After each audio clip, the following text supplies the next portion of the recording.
la plupart des chansons dans High School Musical, The Series, sont enregistrées en direct sur le plateau, donc sans playback.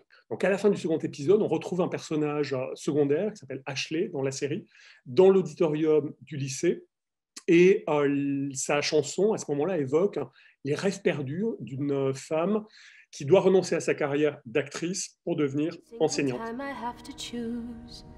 Swore that it felt right, but was I wrong? Is this where I'm supposed to be at all?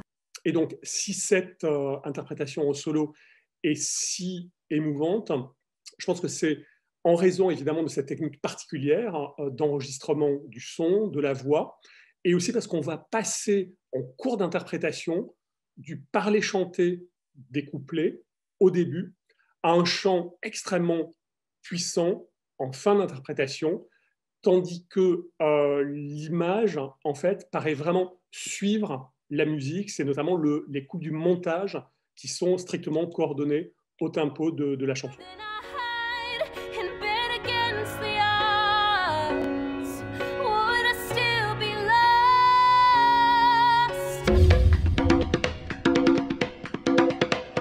Un programme de chansons que la chorale du lycée a élaboré pour une compétition locale. Donc leur programme va comporter 2 titres, un solo de Rachel tout d'abord, Don't Rain on My Parade, qui est en fait une chanson très, très connue de la comédie musicale Funny Girl.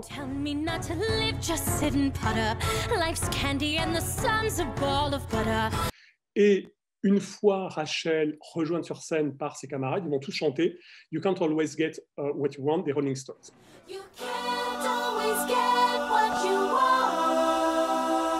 Alors ensuite, dernier point, comme souvent, ces grandes interprétations d'Angly sont particulièrement ambivalentes. C'est-à-dire que d'une part, elles réaffirment finalement l'importance du groupe, la prééminence du collectif, mais d'autre part, elles visent aussi à souligner finalement l'importance de certains individus.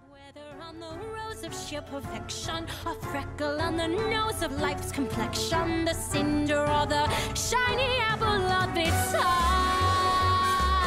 Son interprétation de Don't Rain on My Parade, qui est remarquable, puissante, voilà, permet aussi en fait de reléguer dans l'ombre pour quelques épisodes la diva noire de la série, qui est la jeune Mercedes, parce que comme par hasard, il se trouve qu'elle ne peut pas, comme Rachel, improviser une interprétation puissante.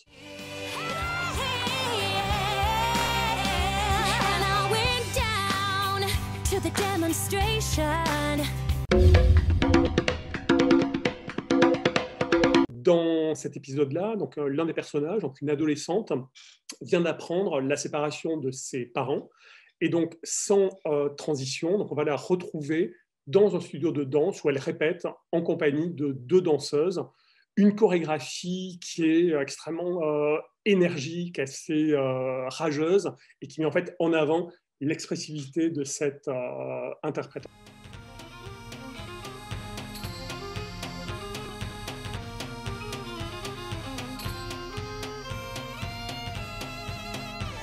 Alors, il s'agit d'une chorégraphie qui est filmée en plan séquence, donc ce qui permet de vraiment rendre justice à la qualité de cette interprétation.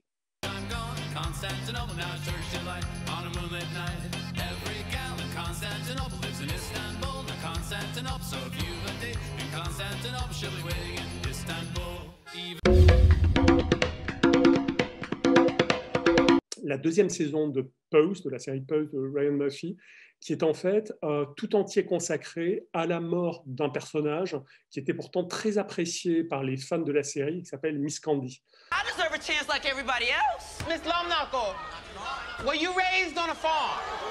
You need to move on. Sa mort violente dans cette série rappelle celle de Venus Extravaganza dans le documentaire Paris is Burning, donc un documentaire de 1988 dont la série s'inspire. Donc sa mort violente met sur le devant de la scène des violences racistes et transphobes.